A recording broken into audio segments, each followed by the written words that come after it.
गए गुरुवार को गुरु पूर्णिमा का दिन था, बहुत ही पावन अवसर था। और उसी दिन से हम वो ज्ञान भट्टी के लिए, यानी युगल भट्टी थी, उसके लिए पारुल बहन ने हमारे लिए जो व्यवस्था की थी, तो उसकी बदौलत हम वो जो भट्टी में ये कर सके।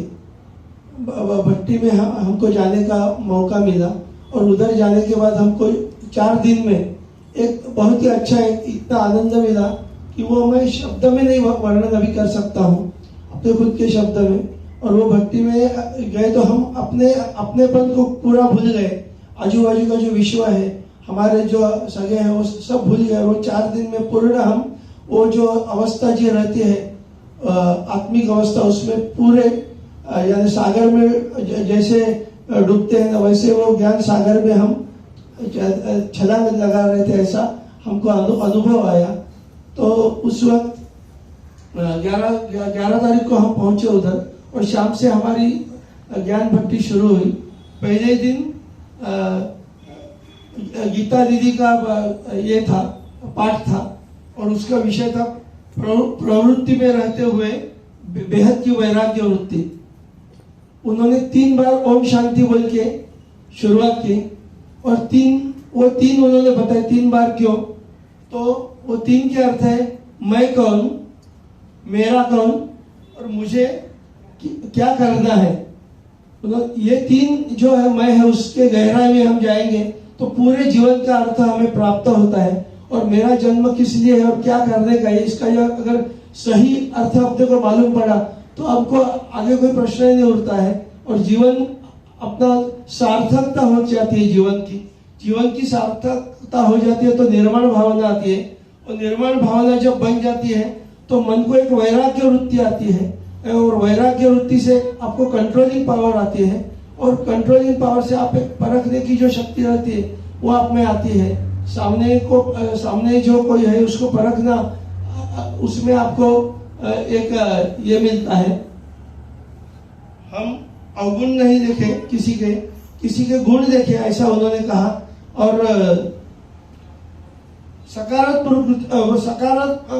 सकारात्मक वृत्ति से हम बंधन मुक्त हो जाते हैं, और असकारात्मक वृत्ति हम रखते हैं तो हम माया के बंधन में बंधे जाते हैं। तो हमेशा सकारात्मक वृत्ति रखो, ये उन्होंने उसके ऊपर भर दिया।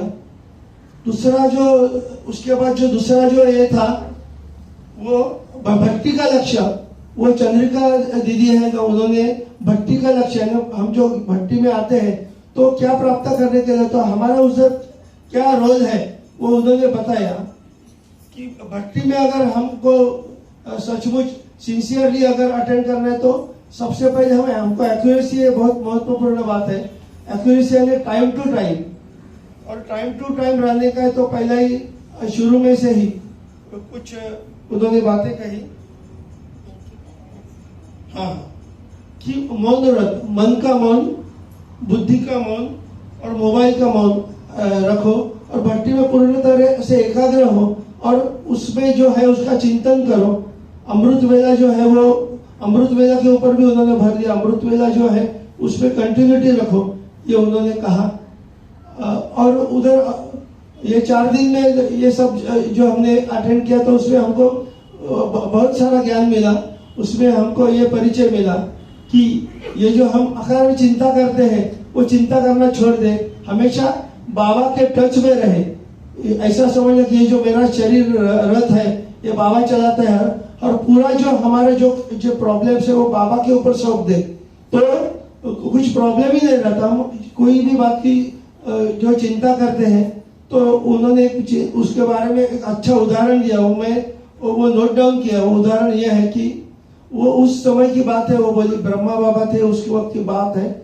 उस दिन आबू में निर्माण का काम चालू था, कंस्ट्रक्शन का काम चालू था, और उधर बड़े इंजीनियर आर्किटेक्ट लोग वो काम कर रहे थे। तो एक दिन कुछ ऐसा प्रॉब्लम है तो वो इंजीनियर आकर उनको मिले और उनको बोले कि बहन जी की एक प्रॉब्लम है कि एक 18 इंच की एक कटर मशीन है, वो किधर भी उपलब्ध नहीं हो रही है, और ये जो प्रकल्प है ना उसके लिए उसकी नितांत आवश्यकता है। वो अगर नहीं मिली ना तो ये काम रुक जाएगा, वो काम आगे नहीं बढ़ेगा। और हमने बहुत कोशिश की, लेकिन किधर भी वो उपलब्ध नहीं है और वो मिलना जरूरी है। तो बाद में वो बोली कि मैं शाम को बाबा ब्रह्मा बाबा को मिली और उनको बताया ऐसी ऐसी बात है, वो मशीन नहीं मिल रही है। तो बाबा ने उनको पूछा कि कल आप क्लास के लिए जाने वाली है, तो आपका क्लास किधर है? तो वो बोली मैं नरोड़ा गांव है, उधर मेरा क्लास है। तो बाबा इतने बोले वो क्लास आप खाली वो क्लास करना, आपका प्रॉब्लम सॉल्व हो जाएगा। तो उनको उस वक्त कुछ वो बात समझ नहीं आई। दूसरे दिन वो सही वक्त पे क्लास में गई। क्लास पूरा होने के बाद उन्होंने जो भाई लोग बैठे हुए थे क्लास में, उनके सामने विषय रखा कि ऐसे ऐसा काम में रुकावट आ रही है और उसके लिए वो मशीन है 18 इंच की, वो इंजीनियर लोग बोलते कि किधर भी उपलब्ध नहीं हो रही है। तो एक भाई उस पर बैठे हुए थे, वो खड़े हो गए और उन्होंने कहा कि ये जो मशीन है ना, कुछ दिन पहले मैंने खुद के लिए बुक की है और हाल ही में 1-2 दिन में वो मेरे पास आने वाली है और मुझे उसकी इतनी अर्जेंसी नहीं है। आप जब जैसी मशीन मुझे प्राप्त हो मैं तुरंत आपको दूंगा, आप उसके ऊपर काम चला लो, बाद में आपका काम होने के बाद मुझे देना। तो ऐसे प्रॉब्लम वो सॉल्व हो गए। तो वो बोलते कि हम पूरी अपना जो चिंता है ना, वो व्यर्थ चिंता करने से वो बाबा को सब सौंप देते, तो बाबा ही सब वो आपकी चिंता हल करते हैं। हम हमेशा आत्मचिंतन में रहेंगे। हम हमेशा अपने शरीर की जो ये है, तो शरीर की वृत्ति से आत्मवृत्ति में आएंगे तो जीवन की सार्थकता होगी। और अपनी अभी कुछ ही पल में यानी कुछ ही समय के बाद ऐसा समय आने वाला है कि हमारी रिटर्न जर्नी की हमको तैयारी करनी है, रिटर्न जर्नी की। तो रिटर्न जर्नी के समय अगर हम पूरी तरह से आत्मिक वृत्ति में नहीं आएंगे तो उस वक्त जब रिटर्न जर्नी रहती है तब बहुत हलचल हो सकती है। तो उसके लिए अभी से उसकी शुरुआत करो और पूरे तरह से देह वृत्ति से आत्मिक वृत्ति के ओर आने के लिए जो चिंतन है वो अभी से शुरू करो। और उसके लिए जो कुछ करना है देहाभिमान छोड़ के देह पूर्ण तरह निवृत्ति की मन की जो निवृत्ति वृत्ति रहती है ना, वो धारण करनी होगी। और उसके लिए हमेशा यही जो कुछ हमारा जो पालना रहती है वो करनी बहुत ही जरूरी है। और हमेशा अमृत वेला और वो जो कोई ये है बातें वो करना जरूरी है, ऐसा उन्होंने कहा। और ये इतना 4 दिन कैसे गए हमको पता ही नहीं, हम पूरे रूप से उसमें ही पूर्ण कॉन्सेंट्रेट किया। हमको आजू बाजू का कुछ याद भी नहीं है, हमने किधर आजू बाजू इधर उधर घूमने में व्यर्थ हमारा समय भी नहीं गवाया, क्योंकि हम राह देखते थे सुबह उठने का कि कभी हमारा क्लास शुरू होगा।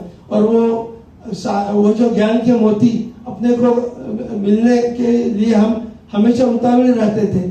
और बहुत अच्छा मिला कि इतना ज्ञान है।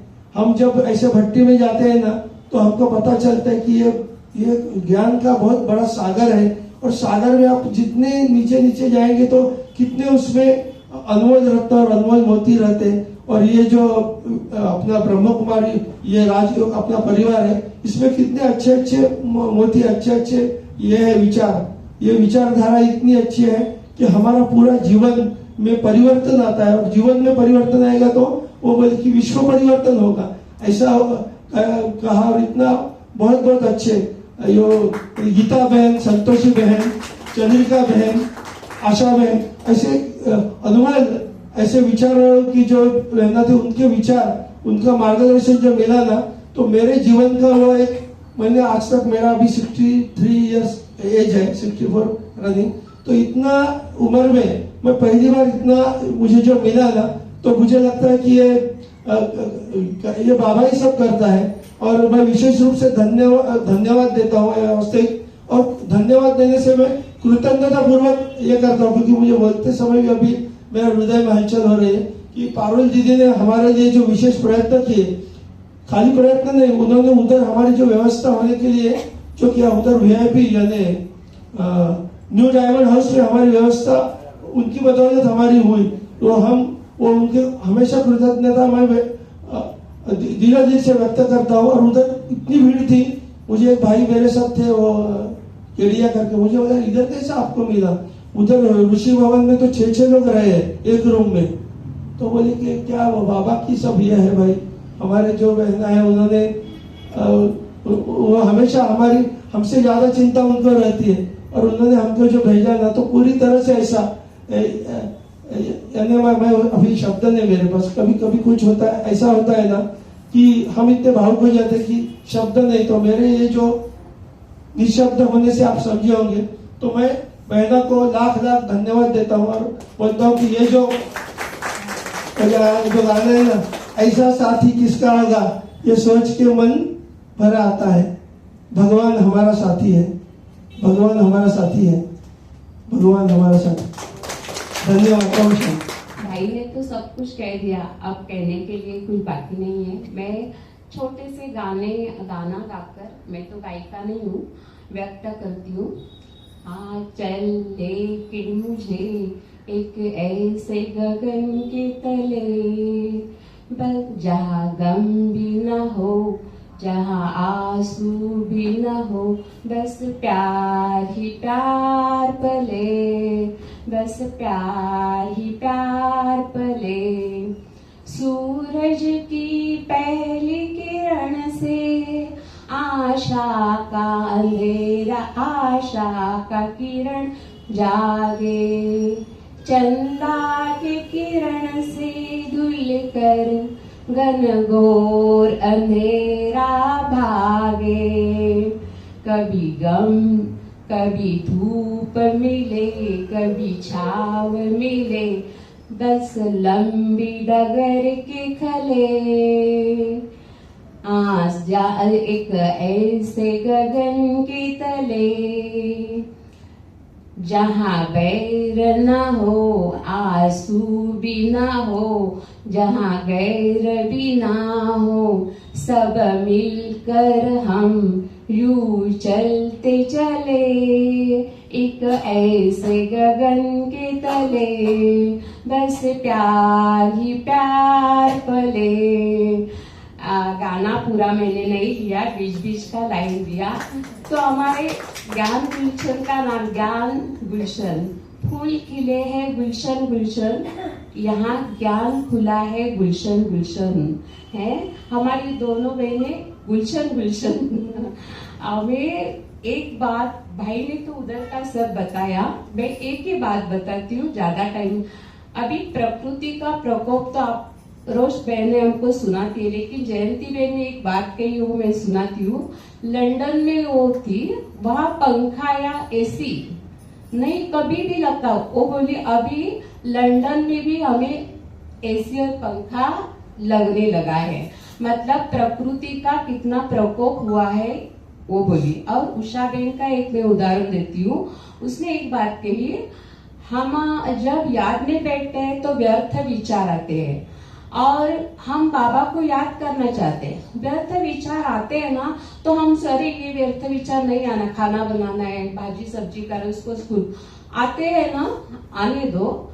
लेकिन आप क्या करो, वो विचारों को वहां रुककर उसमें अच्छे विचार डालते जाओ मन में। मैं बाबा की सर्वश्रेष्ठ बच्ची हूँ, बाबा की मैं सफलता मूर्त आत्मा हूँ, ऐसे वरदान डालते जाओ।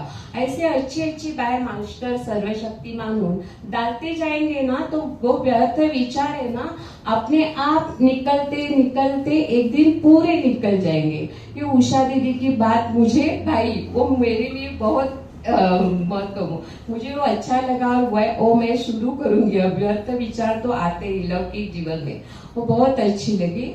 और मधुबन बहन ने अभी कहा, मधुबन तो हमारा God is truth, God is love. Madhuban तो हमारा सुप्रीम सोल है वहां पे, लेकिन यहाँ पे भी हमारे सुप्रीम सोल है, पवित्र आत्माएं है, पारुल दीदी, कविता दीदी। एक बात बताती हूँ अभी यहाँ की, मेरा पोता अभी 1.5 साल से ऊपर 2 महीने टो पे खड़े रहता था, टो पे, पूरा पाँव नहीं लगता होता। 1.25 साल का था। मैंने मेरे बच्ची को और बच्चा, अरे तू तो 10 महीने में चलती थी, बोलती थी, उस डॉक्टर के पास लेके गई, वो टो पे खड़ा रहता है, अभी ज्यादा नहीं बोलता है। अभी के लड़कों को, अभी की पीढ़ी को क्या चाहिए, झट मंगनी और पट शादी, मतलब वो चलेगा चलेगा। फिर भी वो फिजिशियन के पास लेकर गई उसको, तब वो 1.25 साल का होगा। और मैं पारुल दीदी के पास मैं आऊं, लेकिन यहाँ हमारा कंस्ट्रक्शन शुरू था। पारुल दीदी के पास आ गए। पारुल दीदी ने क्या किया, उसको लेकर ऐसे चलाया अपने हाथ में लेकर, उससे माथे पे से ऐसा हाथ फिराया। वो बोलता भी थोड़ा कम था। उसके बाद में 8 दिन में मेरा पोता चलने लगा। 8 दिन तो फिर चलने लगा, और बोलने के बाद तो थोड़ा थोड़ा बोलता इतना है अभी कि एक बार बोलने ऐसे लगा कि मैंने आज बताया ना, आप पूछेंगे उसको, मेरे युगल भी है, झूठ नहीं बोलती। भारत के पंतप्रधान कौन? मोदी। झट से उत्तर को सब, और वाक्य तो अभी बड़ा हो गया, सदा सर्वदा मराठी में जो श्लोक है ना, वो वाक्य रचना भी। महाराष्ट्र कौन से पर्वत में कुशी में बैठा है? सह्याद्री। दत्तात्रेय की माँ कौन? शिवाजी महाराज की माँ कौन? जिजाबाई। पट से उत्तर देता है। उनका राज्याभिषेक किसने किया? गागा भट्ट। गागा कहता है, भट्ट नहीं। कहाँ से आए थे? काशी से। ये पारुल बेन मुझे तो इतना ब्रिलियंट, एक बार यहाँ मैं लाऊंगी, ये मेरे युगल है, अगर मैं झूठ बोलती तो मुझे बहुत। और जो श्लोक या गाना हम उनको बोलते ना, पूरी की पूरी लाइन अभी बोल रहे हैं, कौशल्येचा राम बाई, कौशल्येचा राम, ऐसा जो गाना बोलते हैं ना, पूरी लाइन की लाइन। ये पारुल दीदी की दृष्टि, ये हमारे यहाँ ही फूल खिला है गुलशन गिलशन।